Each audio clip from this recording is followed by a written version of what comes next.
Добро вечер. Добре дојдовте во новото подкаст шоу Артефакт. Чувари на минатото. Вечерва со мене мојот омилен професор, светски признат, кој е виновен што јас се заразив со археологија. Професорот Драге Митревски.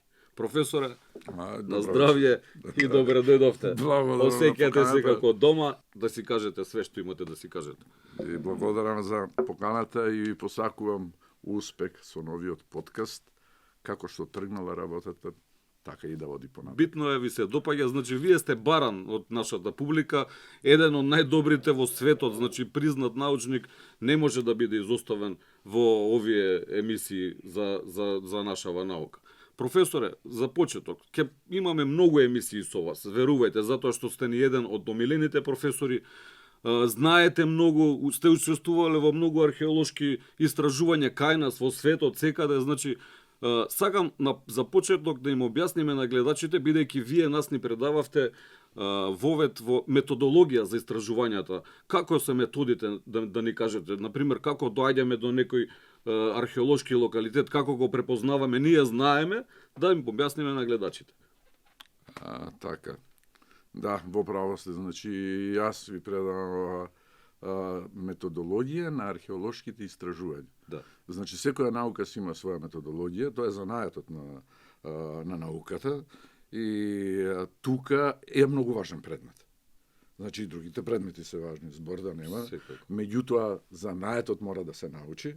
Прво, за да може све друго да се тера, а тоа е работа на методологијата, која си има своји правила, строги принципи, по кој мора да се оди. Ако се мрдни лево и десно, се и мрда од науката лево и десно. И тогаш се губи научната основа. Значи, не може хирургот да сече како сака, не може, што ти знам ја, овој форензичарот, како што во криминологијата си има форензичари и си има точно како се стигнува до решавање на некој проблем, до решавање на некоја мистерија, убиство, нели? Така и во археологијата и ние се расправаме со мистерии, со загадки, со работи кои се нешто познати, нешто не се познати, ама мистерии се. Со самото тоа што не се докрај познати се мистерии. За да се стигне до решение, за да се направи реконструкција на тоа што се случило во минатото, тоа е целта на нашата наука, нели? Мора да се оди по строго определен пат и методи кои ги одредува методологијата.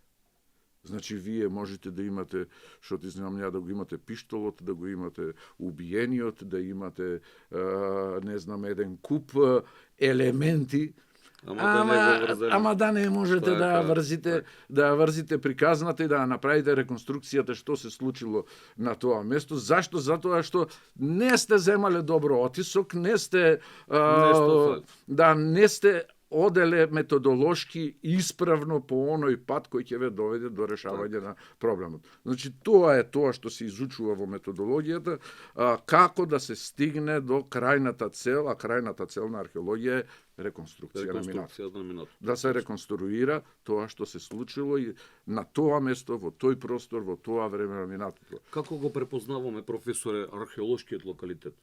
Како дознаваме дека тука е некој археолошки локалитет? Си има манифестации исто како што еден пациент, еден болен човек си има манифестации и надворешни и внатрешни манифестации, не е лесно, не му е тешко дури на општиот лекар, не му е тешко да открие дека си ти болен. Ама зошто си, од што си болен, како си болен и што треба со тебе да правиме, ќе одиш после на специјалист. Ќе те прати на специјалист, он ќе види дека ти имаш температура, дека очите ти се црвени, дека ја е вирус, кашлаш, што ти се настинка, ама може да е, не дај Боже, и рак на бели дробови. Значи, самата земја си дава знаци надворешни. Си има надворешни манифестации, кои надворешни манифестации те наведуваат кон следниот чекор. Кој е следниот чекор, професор? Следниот чекор е испитувањата, површински испитувања. Како го правиме тоа? Површинските испитувања се вршат најпросто со шетање по површината на теренот и гледање барање остатоци некакви на површината. Тие остатоци може да бидат од орање, од орање, од градежна работа, од ерозија, од било што, нешто што излегло на површината, и тоа е доволно да ти имаш археолошко наоѓалиште. Ти си на археолошко наоѓалиште со самото тоа. Го бележиме. Го имаш пациентот. Археолошко наоѓалиште ти е пациент. Го најдов. Да. Сега прашањето е што е, од кога е и колкаво е. На тие три основни прашања на почеток може да се одговори со обично контролно сондирање. Значи, дали ќе земе бриз, дали ќе земе биопсија, ама некаде ќе сецнеме, некаде ќе направиме една контролна сонда 2,5 метра на 2,5 метра, кај што сметаме дека најповеќе има индиции за да излезат остатоци од тоа што е, а ние не знаеме што е, и тука правиме контролно сондирање. Тие контролни сонди ги има во секоја наука. Сега спомнавме дека во медицината тоа може да е оваа биопсија, тоа може да биде, што знам, зимање бриз, зимање урина, зимање крв, зимање анализи. Тоа се све почетни испитувања. Ние ги правиме во преку сондирање, и тие сондирања, една сонда ќе ни покаже доволна е за да ни одговори на тие три прашања. За што се работи? За што се работи, за каков локалитет, за карактерот на локалитетот, дали е тоа населба, дали е некропола, дали е осамен објект, дали е нешто друго, некоја бања римска или не, било што. Значи карактерот да ни го одреди времето, доволно е, значи ќе се пресече земјата и ќе се стигне, ќе се пресечат слоевите и ние ќе знаеме точно колку слоеви си имаме работа, а секој слој е резултат на одредена активност во одредено време на тоа место, се создава слој. И ние точно знаеме по инвентарот во тие слоеви, знаеме кога почнала употребата на тој простор и зашто, и кога горе завршила со последното, со орањето, модерно орање во хумусот. Кои инвентари? Значи, тоа е второто прашање, ќе откриеме од кое време е, така? И уште едно нешто можеме да го откриеме со тие првични теренски испитувања, сондажни, контролни се, по својот карактер се контролни, тие не се испитувања обемни, тие не се истражувања, со нив не можеш на други прашања да одговориш, освен на овие три прашања. Ама тие се клучни, тие после одредуваат што понатамо ќе правиме. На третото прашање е обемот. До каде? Една сонда, ако не врши работа, 2-3, некаде, ќе дојдеме на празно.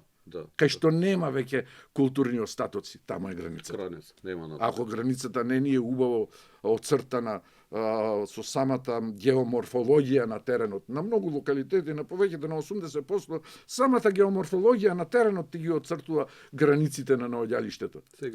Се гледа, ама ако сакаме точно да знаеме... Сега по лидерот, нели, што е новата апликација, ги покажува супер. Лидерот покажува све. Лидерот ја чисти вегетацијата и ти добиваш комплетна слика дека долу има нешто. Ама што е тоа нешто, како е? Тоа е веќе бара друг тип на истражување, не ова површинско сондажно, него бара хирургија. Значи бара отварање поширок простор за да се откријат елементи од минатото кои ќе ни овозможат да направиме ние реконструкција на тоа. Ако е населба, ќе се барат елементи од куќи, од улици, од не знам, од градби.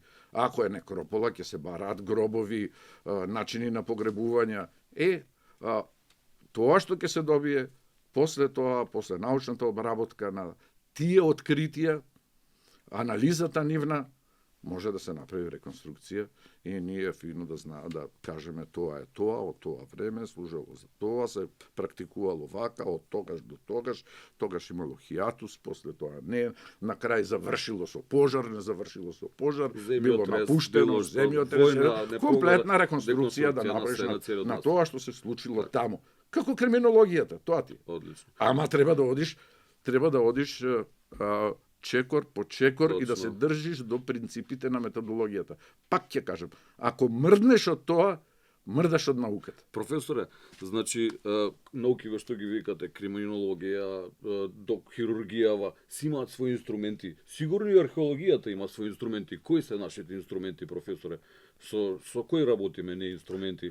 Зависи која цел сакаме да ја оствариме. Ако работиме контролно, ако ние целта само да одредиме карактерот на локалитетот, времето и обемот, например, се користи, може да се користат геофизички истражувања со геофизички инструменти, омметар, магнетометар, детектор, метал детектор, лидерот што го спомнавте.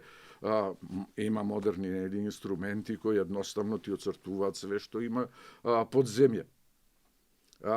Порано нормално не постоеа овие, се користеа, глава, копачот и лопатата покажуваш. Ете тоа е. Копачот и лопатата покажуваш што е, Па како е, така и сега тоа е истото, најсигурно. најсигурно. И сега вие можете да користите геомагнетни истражувања, можете да користите електромагнетни, значи да мери, да го мели електрицитетот во земјата со не знам што, со бодење на електроди, па пуштање струја, таа струја ќе се одбие како во радарите или во подморниците овие што се скенерите во подморниците, па тоа пушта звук и го мери враќањето на звукот назад и по тоа одредува далечина, по тоа одредува објект што има под земја.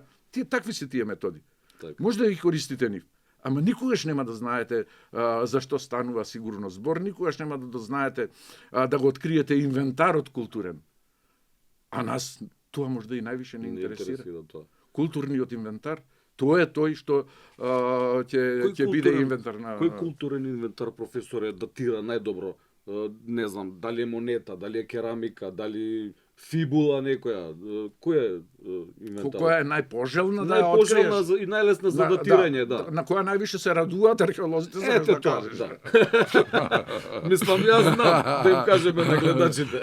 Да, сега види, тоа не мора да биде некој наод ексклузивен, златен, сребрен или не знам што, но треба да носи во себе пораки. Значи, оној наод што во себе носи порака од минатото, а на археологот е задачата да ја прочита таа порака, колку ќе прочита, толков археолог ќе биде. Така. Некои археолози ќе прочитаат само, ова е од 7 век пред наша ера и толку. Некој ќе ви напише цела книга од тоа парче толицко керамика. Значи, зависи колку пораки во себе носи, а тоа се вредностите на предметот. Тие можат да бидат естетски вредности, можат историски вредности да бидат, можат да бидат археолошки, хронолошки вредности. Ако сите тие вредности во еден предмет ги има, тогаш тој е најпознат. Такви се, например, монетите. Монетите се пишува на нив. Си пишува на нив. Наврсот има слика. Чии се, кога се ковани, кај се ковани, од кога се ковани, од која година. Носат податоци што не треба многу да мудруваш. Тие одма веќе знаеш све што е откриено со таа монета во тој слој е од тоа време. Ти датира све. И затоа се они најпожелни. Истата таа вредност ја има и керамиката, само онаа керамика која има таква многу висока културна вредност. Онаа керамика што е израз на одредено време, на одредена технологија на изработка или на одредена работилница, и тие се исто како монетите. Точно знаеш по неа, само тогаш се изработувало таква керамика, такви садови, и само тогаш со таа техника се украсувале, и тоа има иста вредност. Може да е обично фрагментче. Обично фрагментче за датирање. А може да биде, не знам што, златна, што да кажам, златна диадема нека биде. Да, ќе кажеш златна диадема. И што кажува дека има тука некој човек што посебно место и улога во заедницата, што имала диадема, некој крал, нешто. И толку. Крај, не знаеш ништо повеќе за тоа. Она да кажува многу помалце отколку керамитката, што нас повеќе. Да. Вие тогаш еднаш кога се сеќавам рековте на предавање како колеве што се. Opel Vectra има 2003 и 2016. Керамиката, моделот на керамиката е тој време и тоа. Кога било модерно, дома менуваме садови за кафе. Да, па зар не можеме на 10 години. Зар не можеме ние? Не можеш ли ти да откриеш според типот на аутото? Тоа сега да кажам која година си. Во која година си. Ке го видиме. Опел Олимпија. Да. Опел Олимпија, знаеш, 60-те години. Они американските коли од 50-те години, долгите, кадилаците, знаеш се тогаш. Ако земеш некој Ферари... Знаеме дека сме во Дубај. Професоре, најчесто не прашуваат, злато има ли? Луѓе, не интересира тоа, нас не интересира керамиката, значи повеќе да го датираме местото. Е вреден нао. Тачно. Си има своја вредност, ама сега каква вредност има златото? Златото има многу голема музејска вредност. Ете така. Оти тоа е експонат. Тоа е експонат што би дошол во витрина и што секој би сакал да го види и тоа има голема музејска вредност и културна вредност. Оти не секоја култура може да си дозволи златни предмети и толку оно не мора да има не знам историска некоја вредност. Историска вредност ќе има ако има надпис. Ако на него пишува нешто, ако има професоре на артефактот како го викавме лична карта. Да. Секој артефакт си има лична карта. Бројче. Само треба да знаеш да прочиташ. Значи координати, кога ќе се најде мораме да го бележиме, нели? Координати каде е пронеден, зашто служел, како служел, во кој културен слој и веќе си има негово место за постоење.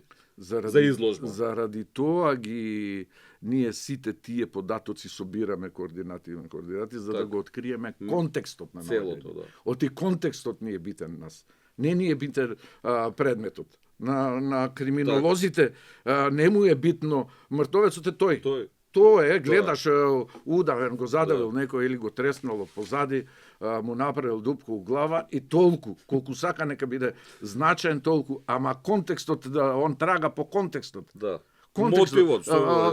Како паднал, од кај паднал, влечен ли е тука, удавен ли е, има ли, што знам, вода во градите, во битка ли некоја, во тепачка ли некоја, заедно со некој друг, учествувал ли некој друг тука или не. Значи, и ние трагаме по контекстот, всушност. Може да е, не знам колку вреден експонат музејски од злато све. Ако нема контекст, во тој случај е само обичен музејски предмет. Или колекционерски предмет. Ќе збогати некоја колекција некоја ќе збогати толку, ама не носи податоци во себе. Податоците му ја даваат вредност. Така. Стигнуваме до локалитетот, професоре, сега копаме сонди. Колку сонди можеме да направиме на самиот локалитет? Колку што смета истражувачот дека се потребни. Значи не мора да биде една или... Вака сега, за целта на тие истражувања што ги нарековме, нели, контролни, сондажни, е да одговори на тие три прашања. За да одговориш на тие три прашања, некогаш ти се доволни 2-3 сонди. Една обично во центарот на локалитетот кај што се смета дека е најупотребуван простор од сите, оти може ти да ставиш неколку сонди да е локалитет, ама да е во некое време да бил периферија или да не бил употребуван тој простор. Така. А центарот секогаш од сите е употребуван. Па најчесто, обично во центарот се става една сонда, една на периферијата или две на периферијата, за да се види границата. И некогаш има потреба од 3, од 4, за да се види што има на таа тераса, дали и тамо има населба или некропола, за да се види што има, што ти знамја во близина, и тамо да се провери тој простор. Сондата не е некој не знам каков зафат. Да, колкава може да биде, професор? Тоа е зафат, пак зависи од целта што сакаш да ја постигнеш. Таа може да биде 4 на 4, 3 на 2, може да биде 2 на 10. Ако сакаш нешто да пресечеш поголем простор, кај што не си сигурен дека може на тој простор, на пример, да има некропола, ево, бараме некропола. Тоа е најрадосната вест, што ја чекам. Како ќе откриеш ти дека долу на метар и пол, на 2 метра има гробови? А знаеш дека некој мештанин копајки открил интактен гроб. Открил предмет што го гледаш дека е гробен наод, дека е прилог во гроб. Ама никаде нема, не знаеш кај се гробовите, кај е локалитетот. И он ти вика, па во таа нива го најдов Рајки и го најдов прстенчето. Така. Најде прстенче, тоа е од гробен прилог, нормално. Да. Во нивата, ама каде во нивата? Сега тука би се направил контролна сонда, па долга, а тесна, за да не се губи време. Некаде со намера дека ќе се пресечи некоја гробна конструкција. Има посебен 10 начин на 2 метра. Посебен начин на истражување на некропола, професоре? Нема во почетокот. Во почетокот целта е само да се детектира карактерот на локалитетот, да се констатира дека е некропола. А каков вид некрополи имаме? Какви? Зависи од културата. Во која култура, во кое време, различен начин на погребување, различни погребни обичаи, различни погребни прилози, погребни ритуали се практикувале во различни култури и во различно време. И тоа е многу битно. Не тоа што ти викаш дека е радост кој ќе се открие некој гроб. Ако има дарови внатре. Радост се, например, повеќе за оно нуди податоци, музејски материјал нуди. Затоа што во гробовите предметите се цели. Се цели и тие се убави и тие можат да дојдат во музеј да збогатат збирка, ама не е тоа основната цел. Многу позначајно е да се открие начинот на погребување, гробниот тип, значи гробната конструкција, ритуалите на погребување, погребните дарови. Зашто? Затоа што погребувањето е најсилното дистинктивно обележје на една заедница. И денес различни заедници, кога мислам заедници, мислам на етнички заедници, различно се погребуваат, различни верувања имаат, различни ритуали практикуваат и различни дарови прилагаат. И во минатото тоа е многу важно за одвојување на заедниците. За одредување на заедниците. Ако има на една територија ист начин на погребување, исти погребни обичаи, исти ритуали, исти предмети во гробните конструкции при погребувањето, ритуал на погребување, основни ритуали на погребување се или кремација, или инхумација, или би ритуално, едното и другото. Тие се најсилни. Значи, една заедница обавезно ќе практикува еден ритуал на погребување. А ако тука се открие и другиот ритуал на погребување, и со кремација, тоа значи некој друг дошол. Значи, се смешале. Се смешале, да. Значи, затоа викам дека е најсилно дистинктивно обележје и тие се главните податоци што ни ги дава некрополите, кои се најблагодарни заради тоа, се најблагодарни за истражување, оти многу податоци нудат, може да се направи реконструкција на таа култура, на тој народ, на тоа време, најповеќе преку нив. Така, ви благодарам. Значи, гледате, драги гледачи, мал дел во воведот во методологијата и зашто јас се заразив во археологијата. Професорот едноставно не можеш да престанеш да го слушаш. А сега, мојот колега Орион има прилог со него и за него да разговара за нешто што има спремно тој. Добар вечер од мене. Продолжуваме со мојот почитуван професоре Драги Митревски. Професоре, вечерва немам потреба да се плачам, поради тоа што нема да ме прашувате како во факултет, туку јас имам чест да ве прашувам вас. Орион, значи, фала ти многу. Немав ни намера да поставувам прашање, нити да притискам како што тоа го правиме на факултет, за да извлечеме максимум од секого, не дека некого го привилегираме или некој, што знам, помалку го привилегираме, ама во професорскиот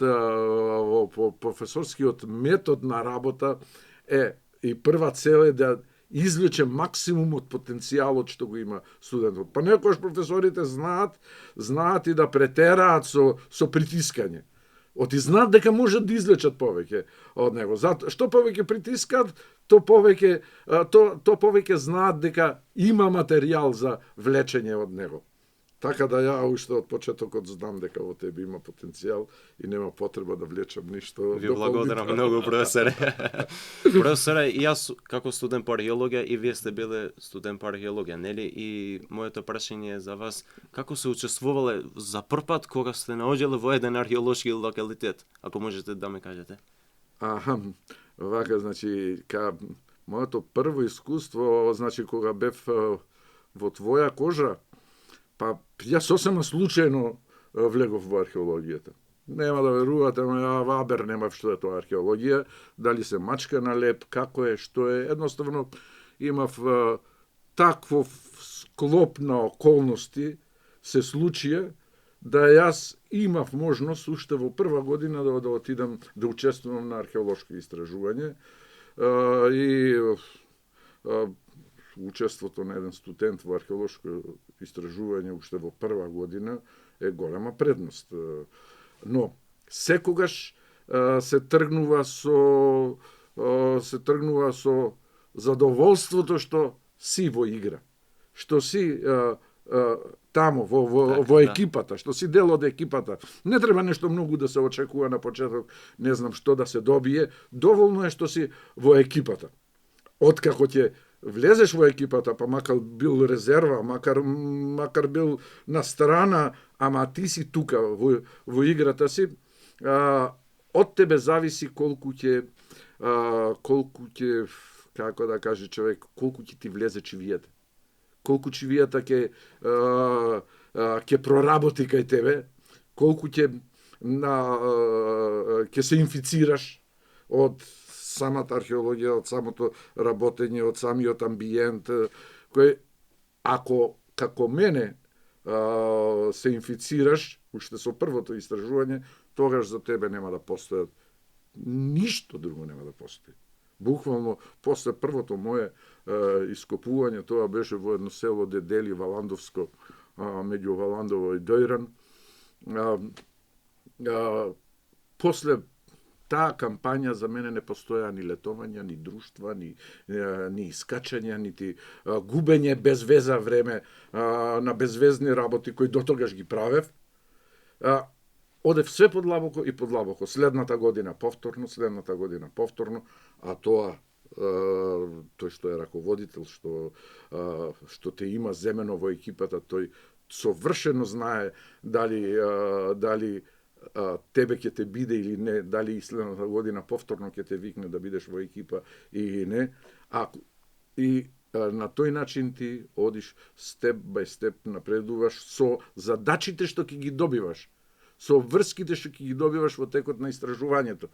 Па може на почеток да бидеш обичен копач или лопата, да работиш со обичен копач и лопата, а втората година веќе можеш да ќе научиш документација да правиш, ќе научиш да снимаш, ќе научиш што ти знам ја да мериш, па за нешто ќе те бива, нешто за нешто ќе имаш повеќе афинитет за некоја активност и така пополека ти се определуваш кон одреден сегмент од теренската работа.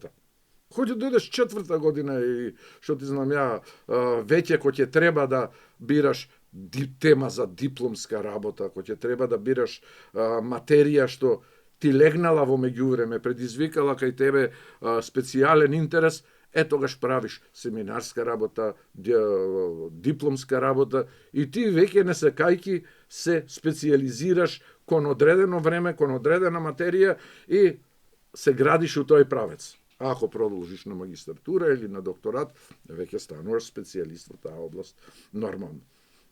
Тоа е патот на секого. Сега, прашањето е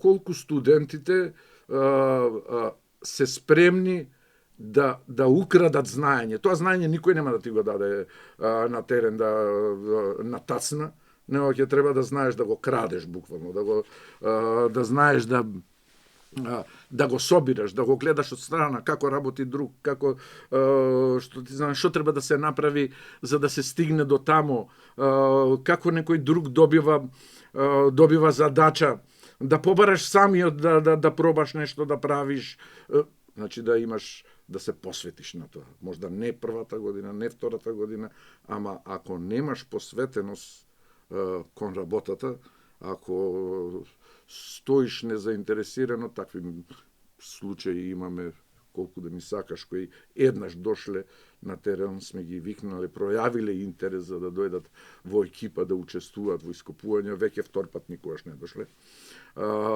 Но тие што ќе останат, што ќе се посветат и што ќе се спремни да дадат, не да земат, тие имаат потенцијали да стигнат подалеку. Професоре, значи, од почетокот, мојот сон бил да бидам како вас. Вие сте моја мотивација и сакав да ве прашам дали би можели ја да бидам со вас, да учествувам во ваши археолошки локалитети, како кажавте, да го крадеме тоа знаењето од вас. Да, секој може, знаеш ти добро и сите други знаат добро, дека кај мене се отворени вратите и секој може да дојде, секој да пројави интерес и секој да учествува на истражување заедно. Пак ќе кажам, од него зависи колку тоа ќе трае. Ти со твојата амбиција и со твојата посветеност уште као студент на прва година, со твојата посветеност имаш сите предуслови. Што треба за да станеш успешен, да дадеш продукт, да стигнеш до некаде. Со тек на време, кога ти ќе навлезеш во одредена проблематика, во одредена материја, ти ќе посакаш и да направиш нешто твое. Па јас сум така учествувал, уште како студент сум учествувал на еден куп меѓународни научни собери, студентски собери по археологија, млади археолози. Тоа беше југословенско време и јас уште како студент учествував на такви симпозиуми со одредени теми за кои што јас имам податоци, тие во Германија, во Франција, во немаат и нормално стануваш интересен, не само интересен, дури и супериорен во однос на нив, зависи од тоа со каков материјал располагаш, со какви податоци. Кога ќе влезеш во тој свет, а тоа таму се отворени вратите, тоа не зависи од ништо друго. Денес парата го врти нели светот и за да учествуваш на такви меѓународни собери треба да се плати, треба да се аплицира, треба еден куп други предуслови, најмалце се гледа твојата посветеност и тоа што ти можеш да го понудиш таму, ама има можност и со тек на време ти влегуваш во тој свет и ти си дел од балканската археологија, од македонската археологија, од балканската археологија. И само продлабочуваш, еден ден ќе станеш специјалист, следниот пат ќе станеш и примариус. Професоре, значи, до кај може еден студент, мислам, во напредување во струката да стигне? Како студент можеш да стигнеш до тамо да се афирмираш со твојот труд во твојата средина, па и надвор во околината да се афирмираш, доколку земеш малце поголеми, посериозни предизвици, значи доколку земеш такви теми кои вулгарно е така да се каже, кој ќе ги прифати пазарот. Не ми се свиѓа тоа зборче пазар, ама и во археологијата има пазар. Сите се знаат на Балкан археолози и сите меѓу себе знаат кој што работи, до кај стигнал, како стигнал. Ако си ти од тие што го следи тоа и многу лесно можеш да стигнеш до тамо да почнеш да публикуваш помали стручни трудови, да направиш добра дипломска, од таа дипломска да излезе некој труд во некое списание и да ти отвори пат кон магистратура, кон докторат. И тоа е тој пат што сите го поминуваат студенти, што сите би сакале да го поминат, но не стигнуваат сите дотамо, ќе се задоволат со дипломата, ќе ја земат дипломата и мислат дека тука завршила работата и ете ние претходно